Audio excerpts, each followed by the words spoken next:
شد الحيل ويلا نسرج ظهر الخيل وهيك يا أمتنا شد الحيل ويلا نسرج ظهر الخيل.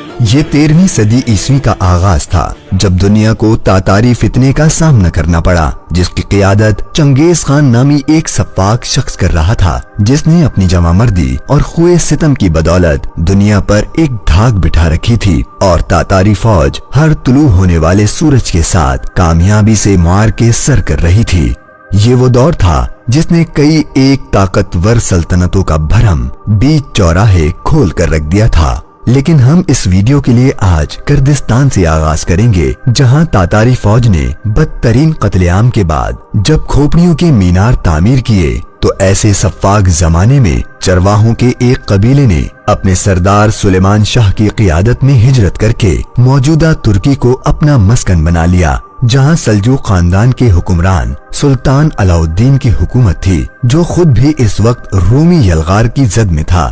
اس نے انہیں غریب الوطن سمجھتے ہوئے رہنے کے لیے ایک جاگیر بخش دی، لیکن وہ نہیں جانتا تھا کہ قدرت نے ان کی صورت میں اسے ایک جنگجو حلیف دے دیا ہے۔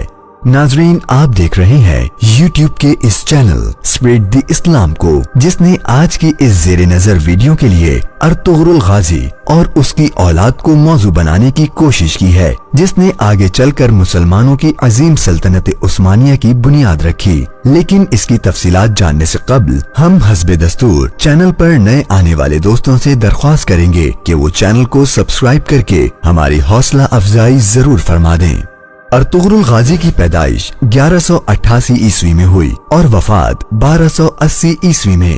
آپ کے 3 بیٹے تھے، جن میں عثمان غازی نے 1291 یعنی اپنے والد کی وفات کے 10 سال بعد خلافت قائم کی، اور ارطغرل کے اسی بیٹے عثمان کے نام سے ہی خلافت کا نام خلافت عثمانیہ رکھا گیا۔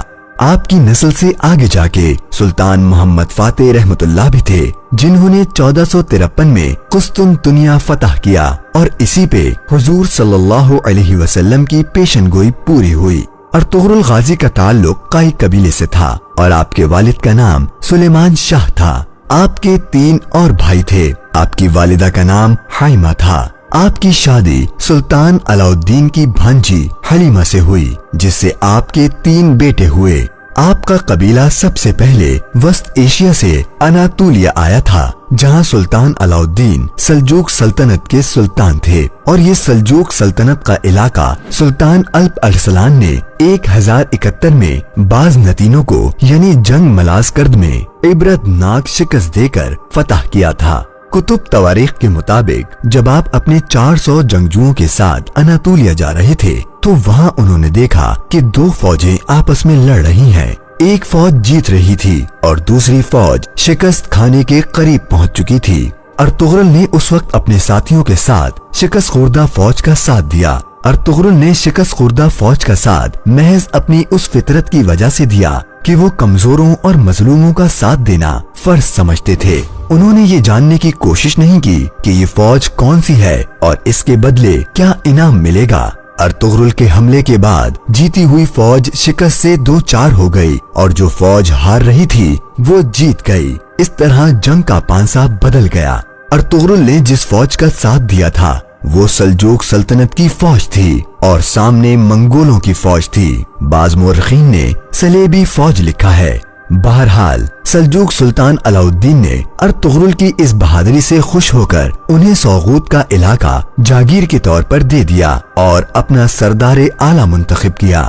وہاں آپ نے صلیبیوں کے ایک مضبوط قلعے کو فتح کیا جو حلب کے قریب تھا۔ اس کے بعد منگولوں کی یلغار قریب ہوئی تو ارطغرل غازی نے منگولوں کے ایک اہم لیڈر نویان کو شکست دی۔ نویان منگول بادشاہ اوگتائی خان کا رائٹ ہینڈ تھا، اور اوگائی خان چنگیز خان کا بیٹا تھا۔